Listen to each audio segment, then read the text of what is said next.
Ring ring, it's time for another episode of Crossplay Conversations, the show where we dive deep into the world of video games while keeping it light.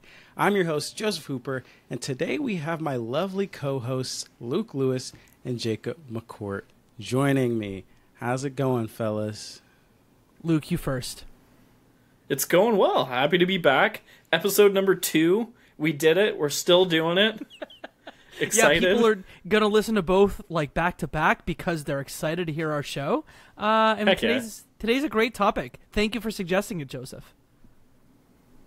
Absolutely, absolutely. But before we get into that topic, since this is my first time hosting, I figured we have a nice little icebreaker. An icebreaker completely unrelated to the main topic, which is like the console oligopoly, video game manufacturers, whatever. The icebreaker is, what is your favorite special edition game? All right. Ooh. I'll start with Luke. Do you have a special edition like, you know, Steelbook, limited edition, $150 package? I have a console that comes to mind immediately. That counts? Okay.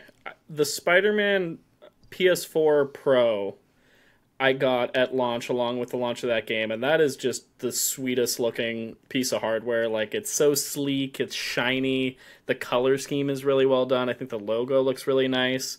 Sometimes special edition consoles are hit or miss, but I always remember that one fondly, and I still have it despite not needing it in terms of like being able to play games other places. But yeah, it's always one I hold near and dear to my heart. I also will shout out the Halo 2 Steelbook that I got from my uncle as a kid. That was a sleek looking one as well. And I feel like one of the first Steelbooks I had, I'm trying to think, I can't remember an earlier game that I had a Steelbook for. Can I tell you that I almost bought that today? Would you believe me if I said Really? that? Yeah. I know you well enough that I do believe that, but that's pretty incredible. I was like video game shopping maybe 2 hours ago because I'm trying to collect my Wii U collection, which I'm sure that we'll talk about some other time. But my Halo 2 Steelbook got crushed under a couch. Joseph's actually showing it right now. It got crushed. And I saw one for $10 today, and I was like, do I do it? I didn't, but I should have. Mine's up there on my shelf. I feel like everyone's is slightly dented. Yeah. Is that a common theme? Yes. Like, for whatever reason, that specific Steelbook? Okay. Yeah. Love that. Mine is cratered, so like maybe I should get a new one. Right on. Can I cheat and have 3 of them? I mean, I had 2 in a console, so that seems fair. Yeah. Go ahead. Halo 3 Legendary Edition. The one that has the helmet that you put on top of the like disc holder. I remember getting up standing in line at Best Buy to get it midnight release. The second and probably my favorite is the Infamous 2 Special Edition, only because it came with the sling bag that Cole McGrath actually used in the game, which has like the Thievius Raccoonus little logo on it. Because I don't know if at the time Sucker Punch was using that logo or what, but that logo was on the bag and it's dope. So it's like love for Infamous, love for Sly Cooper in a sling bag because I was into sling bags in my youth. And then the third is actually Bully. There was a special edition on PS2 that came with a literal dodgeball that I still own to this day. That's pretty rad. Yeah, that's awesome. Yeah, I'll pull it out sometime and show you guys. It's pretty dope. That's hilarious. Joseph, Okay, what about you? Uno reversal, Joseph. Yeah, for me, Luke stole mine. It is actually the Halo 2 Steelbook. I remember this very vividly. It's so clean. Because I remember I got an Xbox 360 for Christmas one year. And I was very excited to play Halo 3, actually, because I was really in MLG at the time, but I didn't actually have Halo 3 or an Xbox at all to play. So I went under the Christmas tree, unwrapped the Xbox and unwrapped the game, and it was Halo 2. And I was like, what the heck? This isn't Halo 3. But if I ended up really, really enjoying Halo 2. It's one of my favorite games, period. So I'm very happy my mom got me Halo 2 instead of Halo 3. Were you trying to tell us that you were a big Halo esports guy back in the day? I honestly was weirdly into it. Maybe because it was just on G4, but Tom Taylor, the Ogre Twins, I was MLG I was Pluck deep. It. MLG Pluck It. Like, I was really deep into it, man. I was Nate trying to do all the Shot was streaming. No, he was on UMG. What is UMG? UMG was like a different competing like esports tournament organizer, but I don't think this is the esports episode. Luke doesn't. Okay. Luke's gonna be gone for that one. Fair enough. I don't have much to add to that conversation. I did watch the G4 coverage back in the day, and there was a novelty around watching people play video games on cable TV. That was fun. Yeah, that was amazing, man. I remember Cheat. Man, Cheat was so fun. Arena was fab. Arena's good. But this is not the G4 Reminisce episode. Maybe we'll talk about past G4 versus present, put that in the bank. Semi-present G4, but that might be a different episode. Today, I wanted to talk about, I'm really, emptying the tank early. This is one of my favorite topics that I love to talk about, and who knows what episode 100 has in, because this might be it. This might be my piece de resistance. The gaming oligopoly, all right? So for the people at home who don't know, oligopoly, that's just basically where, monopoly, one company owns them all. They basically own all the market share. Oligopoly is when there's like a family of companies that own most of the market share. So it's not just one guy, but hey, like when we think about internet providers in the US, there's like 4 options that you can have, and like nobody's making their way into that little family of internet providers, and they kind of get to set the rules on their own terms. For a while now, basically for almost its history, in the video game space, in the video game landscape, we've had somewhat of an oligopoly. Now, the players have shifted and changed over the years, over the decades, especially early on. There were a lot of players that tried to stake their flag in the video game space, but now it's kind of the dust has settled. People are still trying to get in, but the dust has pretty mostly settled, and we're with the big 3, Microsoft, Sony, and Nintendo.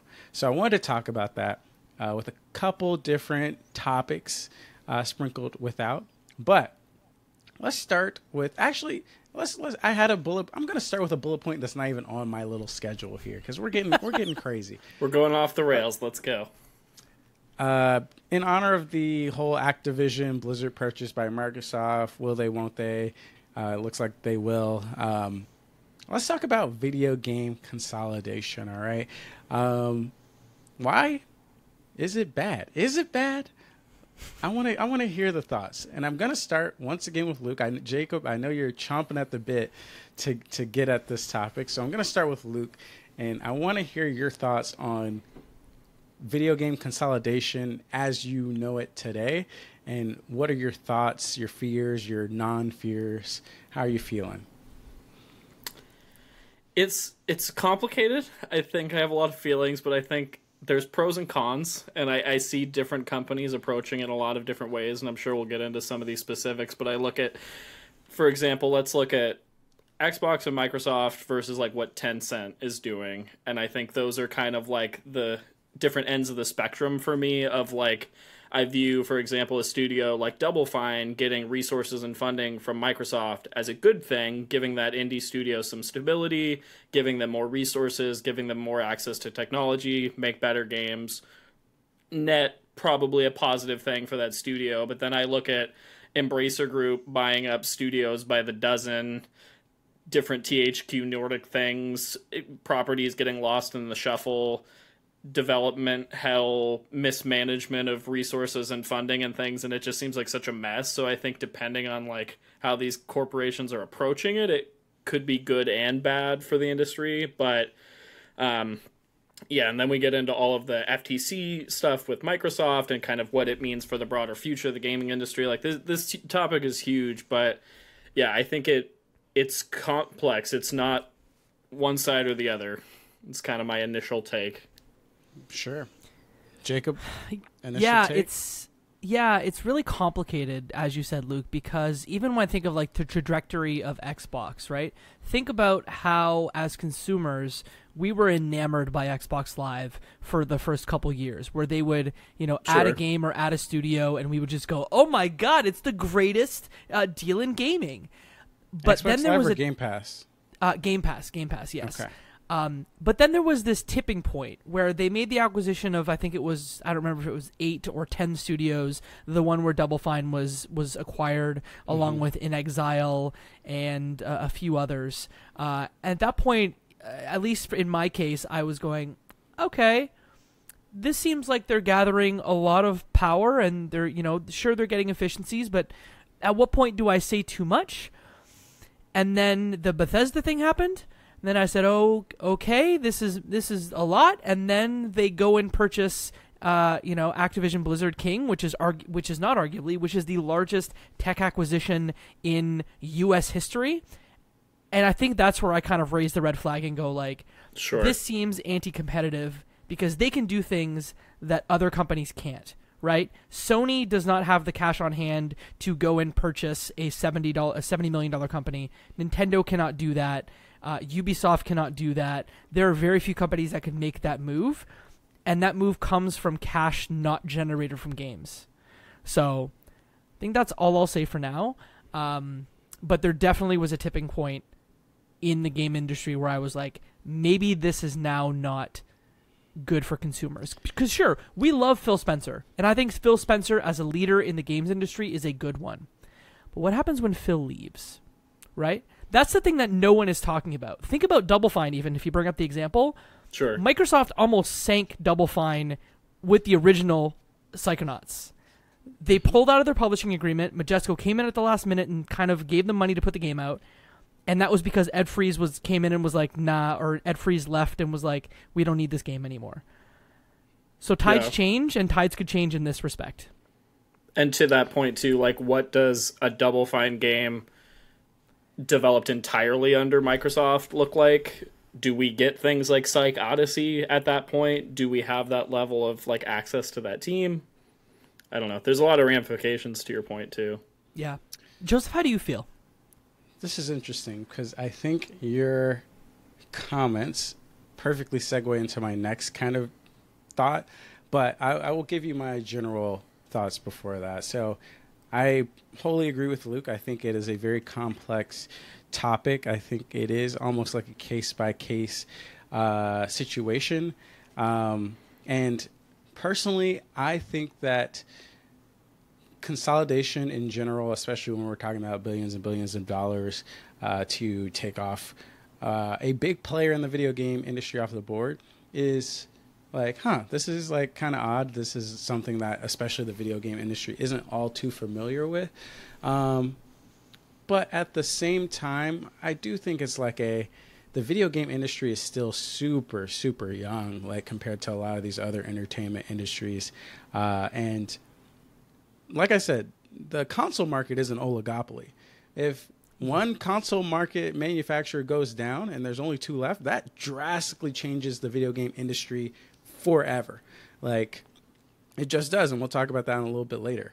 With developers, and in some cases publishers now, I don't entirely see it the same way. Like, and it definitely depends, right? Because, like, I look at Activision, who's getting purchased right now, and I'm like, sure, this may swing things in Microsoft's direction, but at the end of the day, it's Microsoft's move to stay alive and stay relevant in the industry. And what do we lose by Activision getting acquired by Microsoft? Like, when I look at Activision, they've already consolidated the things that they own, right? Like, Microsoft is not taking the developer of Tony Hawk's Pro Skater and, now who knows what their future is. They're not taking Spyro and, saying, hey, we're not going to use that anymore, but we're going to buy it because, like, we just want it off the map. It's like a lot of the stuff that Activision actually owns today is not being utilized to its full potential in my eyes. So I look at it as like somebody who's like, I like the term like student of the game, because people always say that about sports. I'm like, that just sounds so cool for no reason. As like a student of the game, I look at like who's making waves. Like we talked about Ubisoft before. Like if somebody bought Ubisoft, we'd be like, okay, like who cares? That's a big company, and it probably would be $1 billion acquisition, but we'd be like, okay, I guess. If somebody bought Embracer Group, we'd be like, okay, I guess it's expensive, but it's like, what are they doing? Call of Duty is a big moneymaker, but just in terms of ideas and innovation and moving the needle in the industry, I don't really see Activision doing much outside of what they're already doing in terms of dominating with Call of Duty. And the whole exclusivity part has already been sorted out, at least for the next 10 years. So I'm not entirely worried about the ramifications of that. But I do want to segue into the idea of like Microsoft is not necessarily playing fair, obviously, because they're using their war chest, the fabled war chest that all the commentators talk about, like when they were discussing Microsoft and the Xbox One days and how they can turn things around. And my thought process is, yeah, they have a lot of money, but money doesn't really move much in the video game industry without the fans and the backing and the IP and the ideas behind them. Like, we look at Google, who has lots of money, who spent a lot of money on Stadia, who are paying indie devs millions of dollars to develop games for Stadia. They didn't really do anything. People saw the idea, the concept within the first couple months, and they were like, this isn't going to be great. This core concept that you guys are pitching us is not going to do it. And they never really adapted that concept, and they failed because people refused to buy in. Amazon, a lot of money, spent a lot of money on their MMOs, and they just can't figure out how to make a meaningful impact in the video game space. So my thought process is Microsoft is doing a pretty good job at innovating and doing what they need to stay afloat after the Xbox One generation. It's taking some time to ramp up studios like we always knew it would be, especially like in this new generation where they're saying like 6 is the minimum dev time for games. What do you guys think would happen, right? Let's say this Call of Duty deal didn't go through. Phil Spencer said this wasn't the end-all be-all, but for the sake of discussion, let's say it was, right?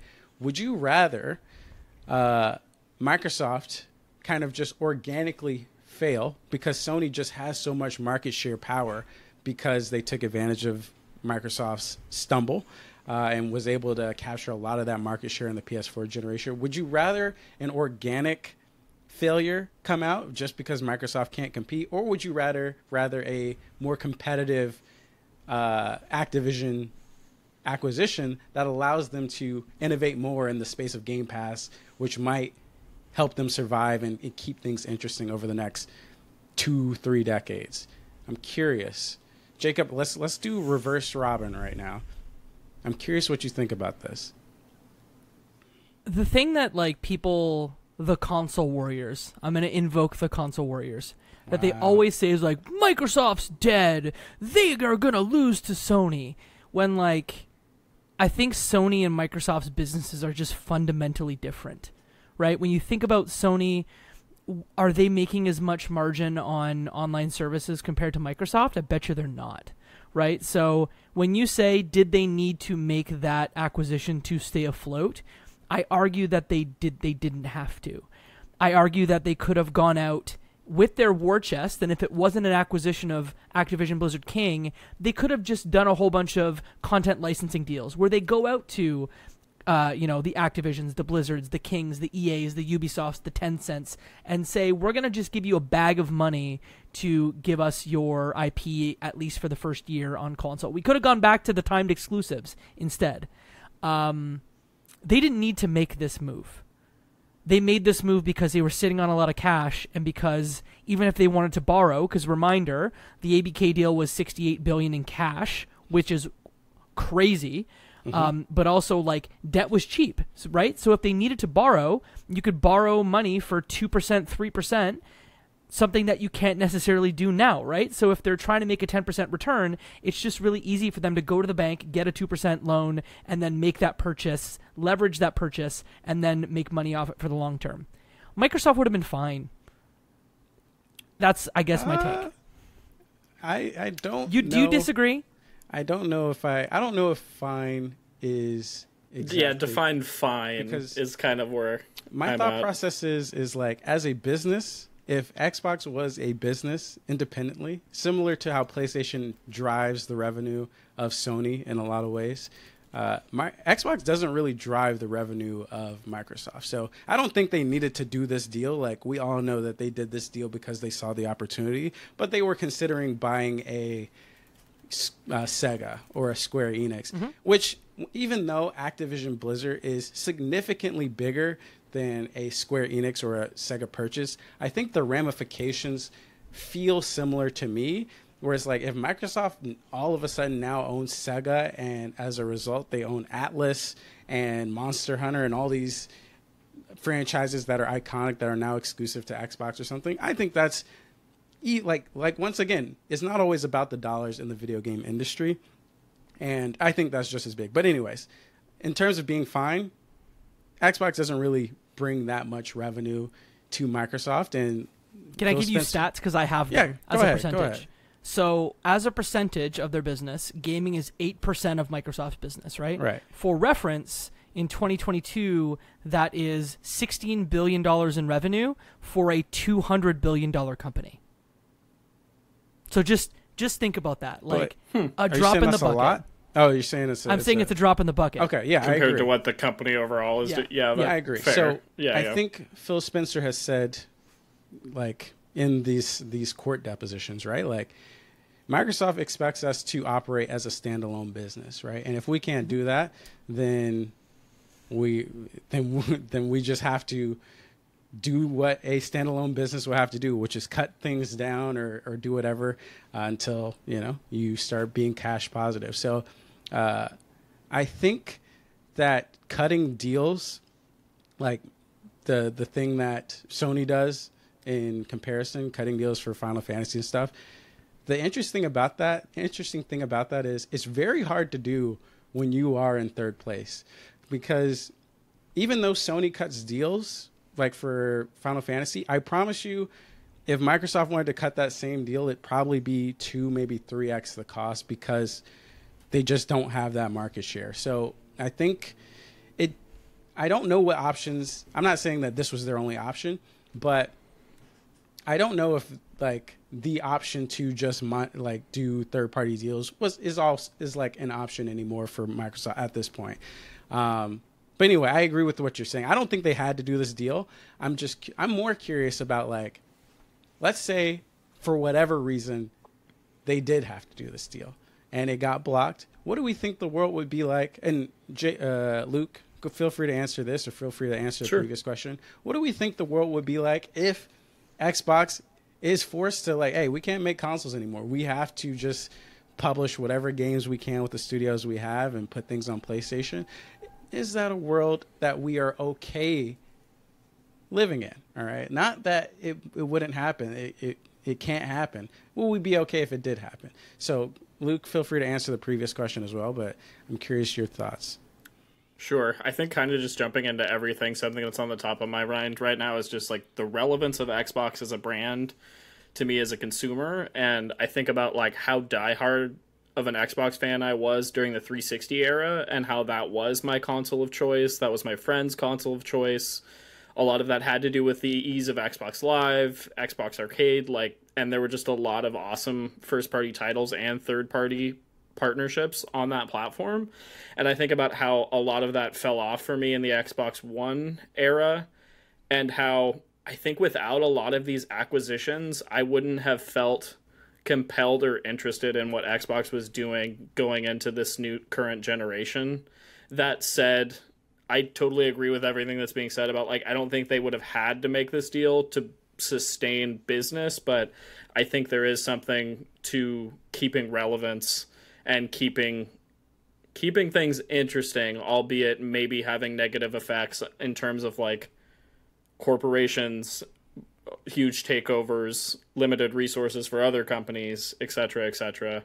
But yeah, to your point, Xbox needed to do something big, and this is the direction they chose to go in. But I'm very curious, like, what this will look like long term for Xbox. But all of this discussion does make me more tuned in to what their company is doing than I think I otherwise would. I think, like Matt Booty said it in emails, at least. I may be paraphrasing, or I might have got the wrong person, but, like, Microsoft is not playing the short-term game here. No. We know that consoles is a low-margin thing. they lose money for the first couple years, and then they make money in the end, and then they have to revise their hardware and they don't make money anymore. The real money, as we know, is in online services, is selling games digitally. So they're thinking 10 years from now, they have Azure technology backing up all of their, cloud infrastructure, and they want to get away from hardware entirely, which is why Phil Spencer always says, like, we want to meet you where you are, which to me, like, as a business boy, that converts to, we eventually want to get out of the hardware business because we make no money there. So I'm always worried about Sony, and Sony is winning the game today, right? You can't doubt that. But do they have the cloud infrastructure, and are they ready for 10 years from now? I really, really doubt it. So going on from that, whether Sony or not is ready for it or what, I think Microsoft is okay now. This deal seems like it's going to go through, and I think they're back on their footing. And even without this deal, Bethesda, I think, positioned them in a place where, hey, we're good to survive whatever the future may hold. But let's say Microsoft failed. Let's say Sony failed because their cloud infrastructure wasn't like up to snuff. Let's say there's only one console manufacturer. Is that just like almost like a doomsday scenario for the video game market at that point? Like, whether it's organic or however this happens, like, say Microsoft at some point, Phil Spencer leaves and they have another Xbox One snafu, and Microsoft says it's not worth investing in this division anymore. Like, if there is only PlayStation and Nintendo, what happens there? Because, like, Jacob, this may be the segue to your automotive industry reference, but it's almost like, hey, if Ford goes away and we just lose a major manufacturer, a major American car manufacturer off the map, it's kind of like, hey, this is kind of not good for the industry and who has the power in shaping that industry. So I'm kind of curious, because I do feel like we might not be there now, but we probably were super close. Who knows how close we were during that Xbox One generation of being like, it's not worth it to make these consoles. It's just not worth it. Like, let's get out. Let's cut our losses. Let's maybe make software. I don't know.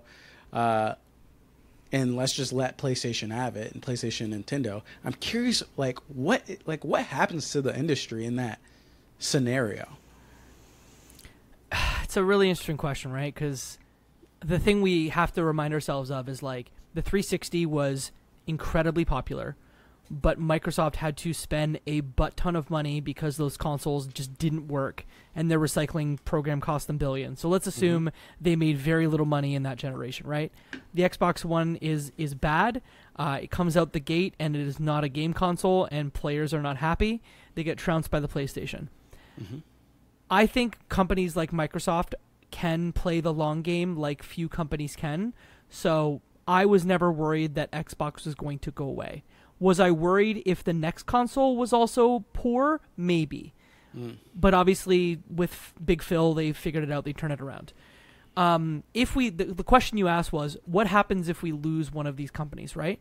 I think the one thing that we haven't really spoken about is, like, the PC, right? It's not like the automotive industry. In the automotive industry back in, I grew up across in Detroit, Michigan, 2008, the big three, like, I lived in a town that essentially did parts for the big three, and so when they had whatever happened to them happen, it depressed my town just as bad, right? We're different in the game industry because they're basically toys, right? They're not true. Cars. So if we lose one, I think players will be at a disadvantage, but we have this open console, if you will, in PC, right? It's something that people tend to forget sometimes, that we have this whole other fourth console. I think if we lost one, we'd see a renaissance in, like, boutique makers of Steam Decks, Asus ROGs. Like, that's where we'd go. So I'm not that worried if we lost one, especially if it's as crazy as this is to say. I wouldn't be as worried if we lost Nintendo as a hardware manufacturer. Their games will live on forever in movies and TV and whatever console. I mean, ask the FTC and they'll want to litigate for 2 days if Nintendo is a competitor to Xbox and PS5, but I digress. Luke? Yeah, I don't know. It's hard to say one way or the other what will happen, but to your earlier point, Jacob, I feel like that's what Microsoft is pushing for, to stop producing consoles. I personally, as a consumer, would be cool with it. Like, it'd be nice if, in order to play everything, I could just, say, have a gaming PC and a console and get use of everything. I think from a certification standpoint, it would really benefit indie studios because they'd only have to worry about developing for one platform. That said, that has gotten easier over the years because things are more centralized to kind of PC-based architecture. But still, yeah, I don't think it would disrupt the market as much as we would think. I feel like from a nostalgia perspective, I would be like way more like heartbroken if Nintendo stopped making weird, interesting hardware. But I feel like I play so many Xbox Game Pass games through PC already that it feels kind of natural to see that move towards cloud, towards streaming, towards locally downloaded games on PC over the console. Man, all I gotta say is, you guys are crazy, man. You guys are crazy. I think about the situation where we lose, and I agree with Jacob where if we lost Nintendo as a hardware manufacturer, it's not as crazy because they already have their isolated fort, and they're the only one that make Nintendo games. Remember when Sega made consoles? Exactly, right? Like, Sega was the competitor, and What a time. I think, so my overall thought is, I think it would be very bad for the industry if we lost a competing console. And I think we already kind of see that, right? Like, let's take Nintendo, for example. Nintendo doesn't have any direct competitors. There is no one who is trying to eat into Nintendo's market share. And we look at Nintendo, and for all intents and purposes, their hardware, their services are bad. They're not good. Like, their online service is bad, and they have no incentive to fix it or make it better. Their hardware is very behind, and they have no incentive to make it better because they're the one-stop shop for family games in that specific market. They're the one-stop shop for these classic IPs, and there is no console where you can only play Sonic, and that's like, oh, we have to have that, and that I feel like would eat Nintendo's market share, but we don't have that. So Nintendo does not do sales. They do not put their games on sale. There are no consumer benefits from Nintendo being innovative or being pushed besides the fact that they have great IPs and they have a good bar of quality for their games. I think that is not great, but luckily that is not how people play a majority of their games. Like Jacob is saying, a lot of people play their game. Most consoles or most games released on PlayStation, Xbox, and PC. I understand Jacob's point that, hey, there's still the PC market if Xbox or PlayStation, whoever fails in that high-end area, but people don't really want to play on PC. They want to be they want easy, right? Like, you look at the iPhone versus the Android. So many people have iPhone because it's just easier. It doesn't really matter how much customization you can get or like what you can do on a specific device, or that there are so many different devices for your needs that run Android. iPhone's easy, and as a result, iPhone can do whatever they want. They can make iMessage exclusive and make it annoying Talking about for anybody oligopolies. else. Yeah, exactly. So if Xbox went away as a hardware manufacturer, I feel like we would be kind of in for a rude awakening, because already you see PlayStation not wanting to endorse SharePlay. Already you see PlayStation forcing developers premiums to get their games promoted, to get their games like to take the market share of digital cuts. If Xbox wasn't there, Xbox is not really doing much to that argument, to be fair, because they don't really have much market share anyways to influence that decision. But I feel like it would just be, hey, no PlayStation games are going on sale. Like, hey, this is PlayStation Now is what it is. Like, we're not revamping anything. And I feel like Microsoft pushing Game Pass and this Call of Duty deal, as crazy as it is going to light a fire under PlayStation's butt to improve a lot of their infrastructure, services, hardware, IP, X, Y, and Z over the next 10 years very quickly. So I think it's interesting. I do think that if we lost one of the big three, it'd be kind of bad for everybody involved except the main manufacturer. Which leads me into my next question. Let's say one does fall. Is there hope? We are young in this industry. Is there hope for somebody else to come and fill the shoes? Is there a hope for someone to come and light the fire under Nintendo's butt and compete with them? Is there a hope for someone to compete with Xbox and PlayStation in that console space that makes it easy for parents to go and invest and buy their kids whatever the everyday man to buy and invest in? Do we see that happening in like the next 20 years? Somebody coming in the space and being a legitimate competitor? Can I make a potentially controversial statement? Yes. Go off. It will be either Amazon or Google again. Ooh, you think Google is not done? No, well, I mean, they're still kind of using that technology in other ways, right? Like they have the second largest mobile platform, so who says they couldn't use the technology that they've developed for Stadia to help with their mobile gaming, right? I think we're grossly underestimating the things that Amazon would do to get Luna in more people's hands. And having played it, it's fine. It's no better or worse than any other cloud gaming service. The bar to enter the console market is huge, right? You assume that it's a 10-figure investment to get into the games industry, unless you want to make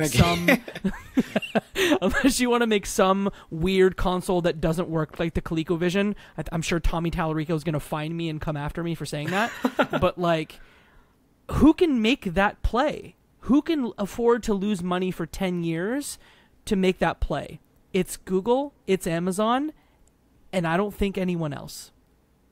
I'd maybe throw Apple into that conversation just based on their recent kind of tech pushes in different ways. Yeah, I agree. I don't see anybody coming out with I think we're looking at streaming sticks. We're looking at cloud services. We're not going to see the Dreamcast equivalent come back from a Sega type or that type of move. I think the manufacturing costs just don't justify that return. But I do think we're going to see a bigger push in the next 10 years from those companies you mentioned, Jacob, of that. I could see that being successful because for how entrenched the three of us are in the games industry, I work with folks every day that they don't have game consoles in their home, but they have an Amazon Fire Stick, or they have an Apple TV device, or they have a Samsung Smart TV with some functionality of xCloud that's built into it. That technology is there. Right. So I think we're going to see a move towards making that content more accessible, and I think if more developers want to get involved in that, and make their tech run well there, that's where I think we're moving. And I think to your earlier point, Joseph, if Microsoft were to move away from console manufacturing, I still see them in the xCloud market in this streaming conversation with these other big players. So I still think there is that competitiveness in the industry that we do need. So yeah, it'll be interesting. Yeah, I agree and disagree at the same time. All right. How dare no? Okay. I like how you say you disagree each time, and then you just go on to agree with us the whole time. Is that what I've been doing? Is that what I disagree with us now? So I disagree I agree in the fact that I do think that the only people that can make a play at this point are Amazon, Apple, Google, or I don't discount a Tencent out there doing whatever they want to do. They have the money on hand. But I disagree. Getting Ouya vibes from that prediction. I mean, didn't they control Switch distribution in China for a very long time? Maybe. I don't know. Wouldn't be surprised. Yeah, that sounds... Someone Google fact check me on that. Sorry, Joseph. Okay. No, it's fine. The only thing I disagree is I was sort of on board with cloud early on with the xCloud initiative, Amazon Luna. I was like, oh, these people know something that we don't know. They have stuff that is working and runs really well and is ready to change the game. And now I don't necessarily believe that. I think that they look at cloud and they see opportunity just by the nature of what the technology can enable. But I don't think anybody has a path forward yet. And I think that path, like if we're talking about, hey, like here's a sign, take this exit and you'll be right in the city. I think we're in a forest and they are still really struggling to figure out how to get to the city, the cash cow, right? The thing that I think is making the most leaps and bounds in terms of like revenue and turning small players into huge players is mobile. Like I know Phil Spencer has said this, Microsoft has said this a lot. Hey, it's all about the king mobile. I don't necessarily know what their plans are because I think you need a very specific strategy to capitalize on mobile. But you look at Genshin Impact, you look at like Fortnite on mobile, you look at all these things and you're like, wait a second, these guys are making billions and billions of dollars on this anime game where you're unlocking ladies in a box or whatever you're doing. I don't know. I haven't played Genshin Impact before, but I'm like, this is why they're making billions and billions of dollars. Cloud, I've yet to see, and I agree with you, Jacob. Amazon Luna, full disclosure, I work at Amazon. I've played Amazon Luna multiple times for many, many hours. I'm like, this feels great. This feels good.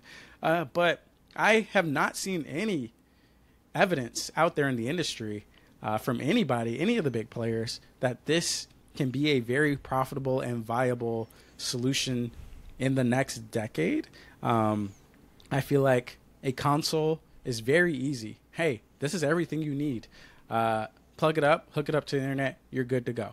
Honestly, sometimes you just need a disc. You might need to let something download for 8 hours to be able to play it if you have bad internet. That's okay. You'll get the game downloaded, and once it's downloaded, you can go. A mobile phone, hey, there's cell towers everywhere. You can play your mobile phone game anywhere on the bus, whatever, and you're good. Cloud streaming is, the infrastructure's not there. The tech is decent, but not there to cater to a majority of games out there.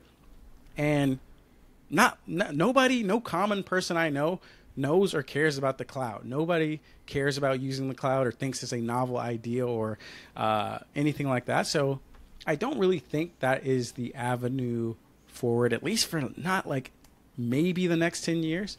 And the other thing is, it's not just the tech. It's not just, once again, it's not just the money. You need to have the IP to sell that tech, to sell that concept. The Switch is a really cool concept, but nobody's buying that to play Skyward Sword, all right? Nobody's buying that to play 1-2 Switch. They're buying it to play Mario Odyssey and Breath of the Wild. And what do you know? Now a lot have sold. Now indies can develop for it. And now guess what? It's an indie machine. And now people want to buy it and buy not only the first party releases, but these indie releases. I don't see that happening with cloud. Like Google showed us front and center, hey, like we have this really cool technology or whatever, but guess what? You have to buy the games outright. Mm-hmm.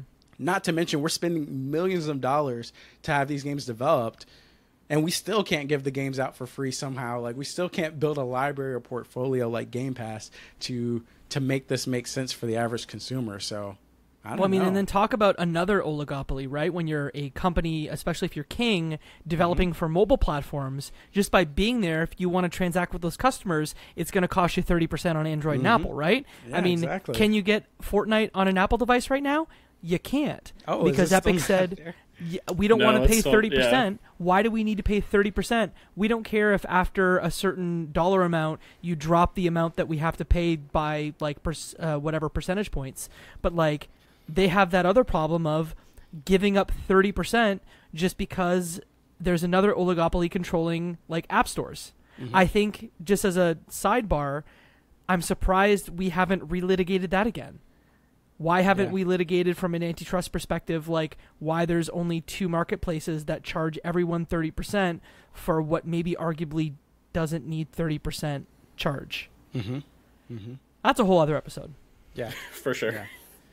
Yeah. It's very interesting. But I think something interesting that is going to come out of this consolidation discussion for all this stuff is the studios. All right. Like We're talking about IPs. We're talking about things that make these platforms special.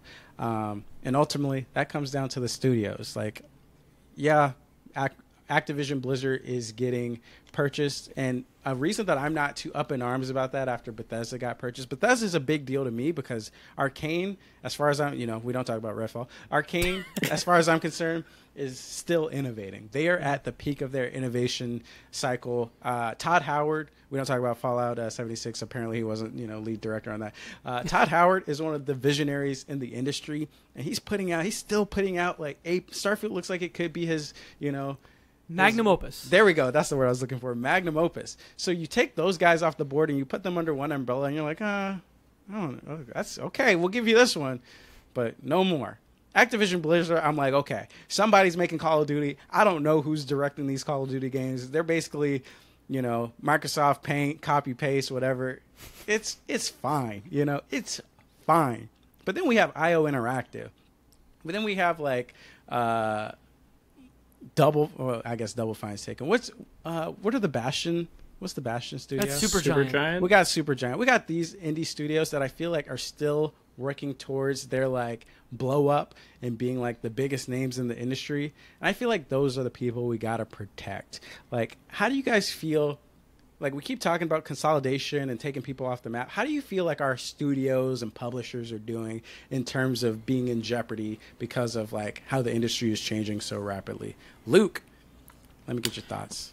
Sure. I think we touched on it a little bit earlier, just in that it is very situational. Like, I think it benefits some studios more than it does others.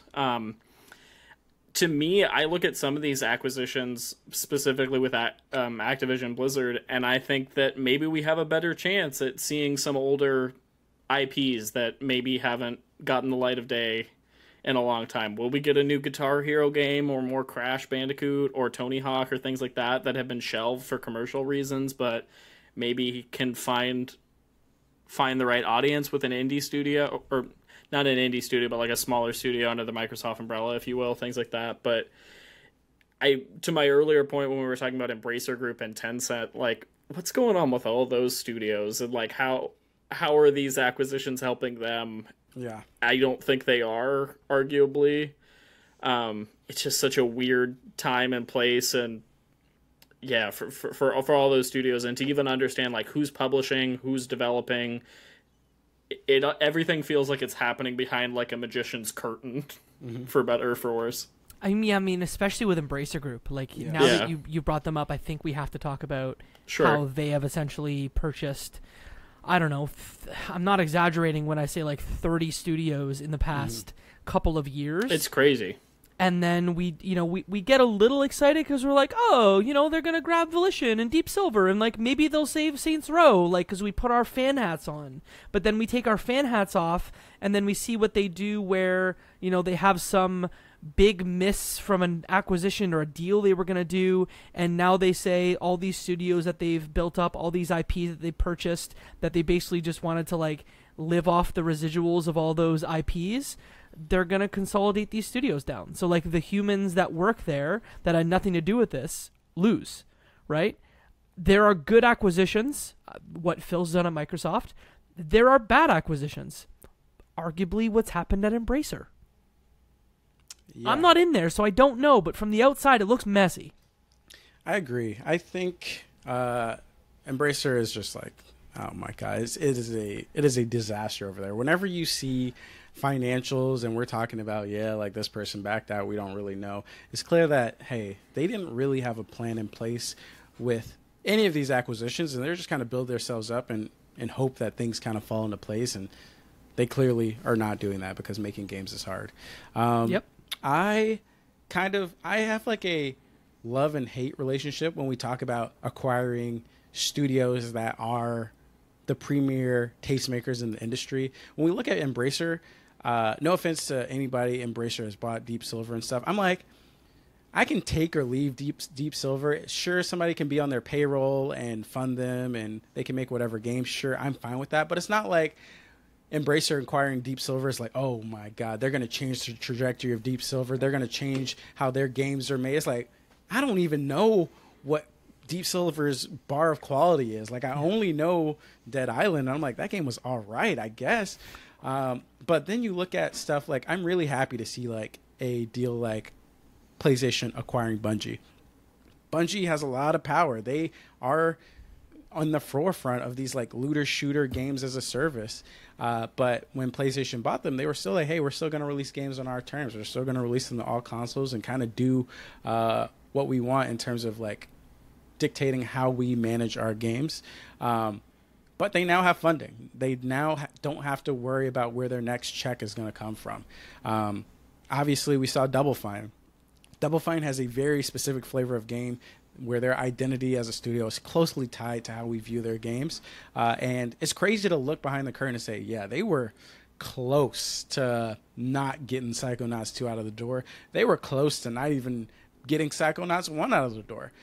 So, like, that one is like, who knows? Like, Phil could leave and somebody could decide Double Fine is not making games fast enough, or Double Fine can have one flop and those doors get closed. But for the time being, I'm glad that they don't have to worry about money, because as much as we talk about consolidation and all of that stuff, like, we also have to understand that a lot of these studios that are getting bought out, it is not they're not like, yeah, let's go Microsoft. Like, we're big fans of Microsoft, so we're getting bought. It's like, yo, dude, thank you for buying us because we were not going to make it. Like, we talk about Bethesda and talk about how big that studio is, but look at their last releases. Like, Fallout 76 was not like, hey, this is a cool idea, Todd Howard always wanted to release this. This was like, hey, we need money. Like, yes, Skyrim is one of the best-selling games of all time, but we got a lot of studios that we got to support, and the Skyrim residuals are not cutting it. So we need a game that continually can fund Starfield. You can only buy that game like how many times? You can only 5 buy times? it like 7 times. Yeah. You know, you can only buy it like 7 times. Even look at Redfall. Like, I know that was a disastrous launch, but that game was in development before Microsoft purchased them, and it was clear that it was going down a very similar route as the Fallout 76, where they have shareholders, and they're like, hey, we're not going to fund this game until you tell us how this game is going to make money for a long time and make that investment back. So they're putting microtransactions in. They're making a games as a service for, like, no reason. And I feel like that almost hurts studios as much as consolidation does. Like, when these studios get so big that they are struggling to find funding, and they have to compromise their visions for their games to support their huge studios, I feel like that's also kind of a bummer. So I do feel like, hey, this company got purchased, they got their bag. Hopefully we're past like the Lion's Head studio days where like we just cannot figure out how to make this work and we're just closing people down. Rest in peace, like the Concrete Genie studio from PlayStation. Sorry, Luke. No, Pixel Opus. Yeah, that kind of happened Tears. to you guys. Oh my god, that was so sad. Such a bummer. Yeah, it's tough to make games, and I really would love like these middle to higher tier games to not have to focus on surviving in this new inflated budget world of development and just be able to focus on their games. The indie studios, I would like them to be left alone. I would like Devolver to be left alone. I would like Annapurna. You mean as a publicly publisher. held company Devolver Digital? Yeah, they need to leave. I mean, publicly held company that also releases merch on eBay that Jacob buys by and gets scammed by. And that Luke has a hat of that we're wearing right now. I mean, sponsor us? I don't know. Like, so it gets super complicated when you look at the studios as a whole and see how they're affected or not affected by the acquisitions. Was somebody about to say something? I heard some lips smack. Oh, that was me. I was going to jump in, but you were. Let's go. Go ahead. You were I don't have anything. Go ahead. No, I was just going to say it's interesting, too, that you brought up Bungie, because that acquisition specifically hit me differently in a sense that they also did that acquisition as a way to like gain resources and knowledge for their teams to then make a broader push for competitive like ecosystem based living games of service titles. And whether or not like I necessarily agree with that direction for PlayStation, it's interesting that business move wasn't just a sheer like we want to own this market, we want to corner this market. It was like we want to use this development knowledge to like further our other studios, which I don't feel like we see a ton right now. It's mostly like we're saying about like, let's own Call of Duty, let's own these IPs, let's build up revenue and all that business stuff. The thing that we have to remember with the games industry is that it is actually, you could say with any industry, that they're always like circular and they all go in waves, right? So we're making all these acquisitions. When you buy video game studios, what are you buying? You're buying the IP and the people who make games about them. Mm-hmm. The thing is, if Tim Schafer, for example, it's weird talking about real people, but if he decides that like 10 years from now he doesn't want to make games under Microsoft anymore, he can just take his brain that comes out with really good ideas. The barriers to start a studio have never been lower, and so he goes off and does his own thing, right? I think that's what we have to remember, is that like, yes, this may be the way the map looks today, but like, who knows what'll happen with Embracer Group? That thing might split up into 10 different pieces in the next couple of years, and this map will look very different. And then how many times has Bungie been like sold and resold? Yeah, exactly. That kind of just illustrates my point. Who owned them first? Absolutely. It was Microsoft, and then they went to Activision, then they went on their own. Now they're with Sony. They've been around the block. Yep, for sure. Yeah, that's a good point. I think another thing that doesn't really worry me particularly about consolidation. When we talk about consolidation, my biggest worry is like the exclusivity of the IP, right? If Call of Duty was exclusive to Xbox, that changes things really, really fast, and it could snuff out PlayStation or put them on their back foot and possibly lead to like rush decisions and bad decisions instead of like actual innovation. But in consolidations or in acquisitions like this, I kind of imagine it. Get this image in your head, right? We're in space, all right? So go to space in your mind. You have this giant like Star Commander ship that's like patrolling for rebel ships, and it's like, oh, I find this rebel ship. But guess what? As the little tractor beam is pulling in the rebel ship, a little pod shoots out with like the princess of the rebel command, all right, or the leader of the rebel command. And guess what? That princess or that leader is going to go to some other planet, rally up the troops over there, and keep the rebellion going, keep the fight alive in a new way. That's Are you describing Star Citizen? Is that what you're doing right now? I've never played Star Citizen, but I was thinking a little more along the lines of like I don't know, Star Wars Andor. Anyways, the point is, it's okay. Like, I think the talent, the people behind these ideas will go on to pop up new studios, and maybe they'll succeed, maybe they'll fail. Who knows? But I think the industry is pretty flexible in that way, that it's not necessarily the studios themselves or the IP that will continue to push the industry or stifle the industry. It's like, are these minds still incentivized to create new studios and to create new brands? And they are, because like we said, the Amazon and Google and Apple, I don't care what hardware they come out with, they're not getting into the industry without some stellar studios and some stellar minds behind their brand. And Hideo Kojima just made his new studio a couple years ago, and I'm sure that he would get millions to sign with Apple and be an Apple exclusive partner. I don't think he'll ever do that because he's just kind of a creative like that, but like the rat race for these studios is going to perpetually be spinning. It's like Jacob said, it's a circle, so not too worried.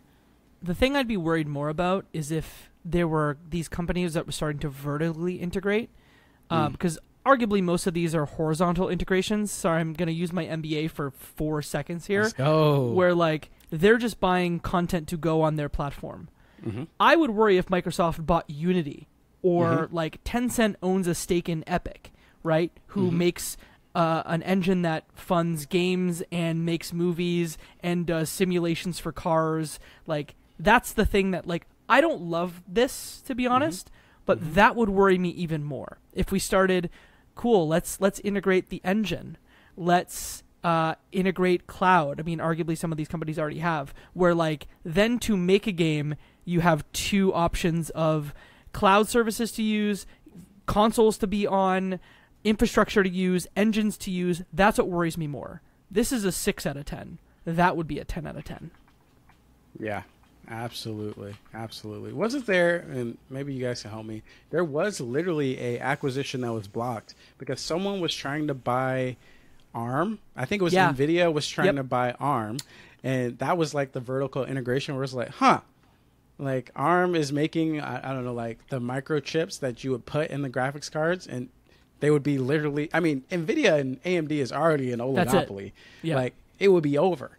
And that's like very... Yeah, that feels a lot scarier. Yeah, that's so much more of an obvious, like, we probably shouldn't let this happen than Microsoft getting Call of Duty. Like, Call of Duty, okay, this is fine. But I think we can work around that. I think we can figure out solutions to Call of Duty, all right? I don't think that's the end of the world. There are certain acquisitions and things where you say, like, somebody makes the purchase and you're like, oh, A to B to C, and C is the end game, and it's very clear how you get there. Like, you can get there in a couple of years and it's over. And this, I'm like, maybe Microsoft will switch market share. Maybe they'll tie up market share. I don't even know if they'll tie the market share with Call of Duty. I don't know if they could do it.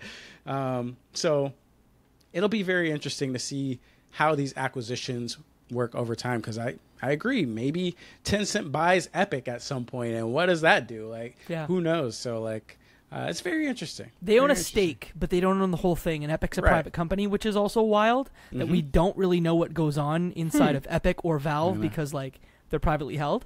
Yeah. Which is almost more fun, right? When Valve comes out with a Steam Deck, you're like, what are they doing over in Seattle? I do like that, yeah. Hand delivering the Steam Deck. Never forget, such everyone. A great video. Man, I mean, that's it. I mean, I feel like, fairly exhausted this topic. I think we're in a very interesting place where, like I've been saying all through this episode, the console market the video game industry is young.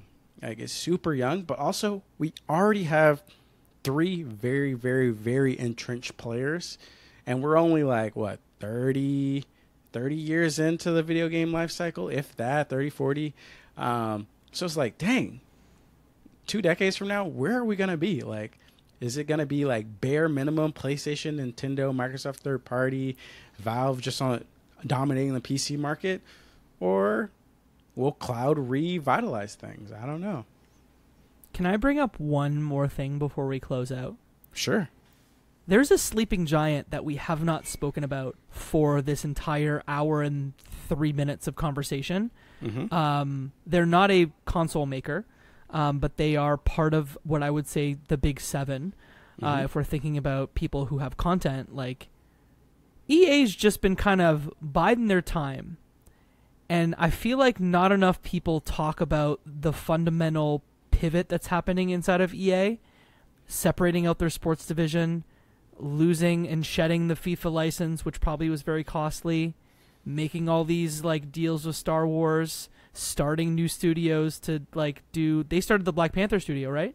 Starting new studios for Marvel IP. I think they're preparing for, like, a very prosperous next 5 years. And not enough people are talking about it. Honestly, you make a good point. I should definitely buy some EA stock very soon. Yeah, I think you're absolutely right. And that's another reason why I'm not too worried about Activision Blizzard going off the map. Because once again, I don't think they're innovating. No offense. Like, they're making a lot of money with Call of Duty. That's great. But they're not really doing anything to be like, oh, yeah, they are trying to revitalize, like, EA Originals on the EA side. They're trying to keep revitalize BioWare and stuff like that. Activision's just like, we're good with Call of Duty. We'll see how much juice is left in this fruit. And yeah, EA definitely becoming a juggernaut. I think they're doing an audit of everything they've done wrong over the past decade or so and saying, how can we fix this? How can we fix the Anthem problem? How can we make FIFA and whatever a little more interesting? And also, how can we compete with the person across the street, which is Take-Two and 2K? Like, that's another company who they don't release many games, and that's because they don't have to, because they have Grand Theft Auto, and they're working on Grand Theft Auto 6, and it's right around the corner, and it's going to make several $1 billion, and they also have a monopoly on the basketball video game franchise, and that's kind of just enough for them to do whatever they want. So yeah, like I do think that there are these big players, like you're saying, EA, Take-Two, Epic with Fortnite, that are like, hey, we make very big games, and we make sure that we can also throw our weight around so that PlayStation and Xbox don't get too comfortable as market holders. We don't get to that 30% regardless of where you publish type scenario, because they're like, hey, we can just publish on PC Grand Theft Auto and we'll screw both of you guys over. It doesn't matter. So yeah, Ubisoft, they're not doing their job. That's all I'll say. They're not doing their job. But everybody else, they're holding their own. Yeah. Yeah. It's interesting too, just to add on that I feel like Take-Two and EA are so like rooted as third-party publishers in my mind, but I would have said the same thing 5 or 6 years ago about Activision. So who knows? Like we said, what will happen in the years to come, but I don't know. It's kind of nice to be excited about EA games again. I will say that just as a total side tangent, but amidst all this acquisition things, it feels very separate. I would be kind of surprised to see an EA announcement in the next couple of years, but you never know, I guess. You never know. I think, and I'm going to expand it before we end that pod. If we take the topic and flip it on its head and we talk about like the publisher oligopoly, there was an oligopoly for a long time of EA, Take-Two, Activision, Ubisoft, and those were just the people. Sure. But I think there are just enough players in the game, and there's just enough opportunity for market penetration that things are super interesting in that space. Like I look at the console market, and when Xbox was down and doing dog water on the Xbox One, I was like, this is boring. This sucks. Like, yes, we're getting great games on PlayStation, but we have a whole like other side of the industry that just can't do anything good, and nobody wants to support, and they can go away and it's just going to be boring. On the publisher side, it's much a different, I don't even know what I'm trying to say. It's a different story. EA had Anthem. It was a fail. Mass Effect Andromeda sucked. And people were like, these guys only want to charge us money, and they're scam artists and all this stuff. And then they said, hey, here's Hazelight Studios, who will give you It Takes Two and A Way Out. And we're actually investing in interesting and fun projects. Here's Skate. Capcom are competing. They're saying, hey, all our other Resident Evils, let's remake them in a very great way. Let's be the industry standard for remaking games. And as a result, other people like Square Enix, who, quite frankly, I think Square Enix is not quite at the efficiency of some of these other publishers, but they're like, hey, Final Fantasy VII Remake, some of these ideas are actually pretty good. So all of these publishers are competing with each other, and I think Activision off the board is like a drop in the bucket compared to the innovation we're getting to these other manufacturers. Like Call of Duty, everybody's chasing Call of Duty. Like we have Battlefield trying to chase Call of Duty. We have Apex trying to chase Call of Duty, Fortnite. But I still think there's enough innovation in that space that things are constantly going to be interesting, even with them under Microsoft and not independent. So I don't know how much I want to go in on that because we're already at an hour. Maybe we'll do a to be continued. Yeah, I think we could do this topic every like 2 years. You know what I mean, and kind of have like a status check of where we're at. Just to check and see how Cloud is doing every 2 years. Are we there yet? How Square Enix's NFT business is going. God. If Final Fantasy 16 didn't come out, I'd be like, I don't know about the Square Enix business. I want a Cloud segment where we call it the Weather Report. We have a graphic that pops up behind us. We talk about cloud gaming. I love it. Put a pin in that one. I love it. Listeners, don't steal that idea. I know it's very good, but leave that for us. How long have you been thinking about? That's what I need to know. That was amazing. No, that was right off the dome. Wow. That was right now. Wow. Yeah, We got a clever one. In our midst. But with that, everybody, we're going to set our status to away until next time. But until then, you can do these 3 things. Follow us on Twitter at Crossplay Convos. Send this podcast to a friend, a coworker, a family member, because that's how people hear podcasts. And give us a review on your podcasting platform of choice. 5 stars, nothing less, unless there's a 6-star option on your podcasting platform of choice, then definitely hit that. Also leave a comment. And do not mention that we asked for this specifically. Say you did this on your own. Thank you very much. It really helps. And with that, people, we don't have a catchphrase to end the episode. So what do we try a new here? one? We did Happy Gaming last time. Try a different one. And with that, people, boot up your consoles and boot down your minds. Boot down your minds. Boot them down. Just play games. Don't think. We're corrupting the youth, baby. We're corrupting the youth.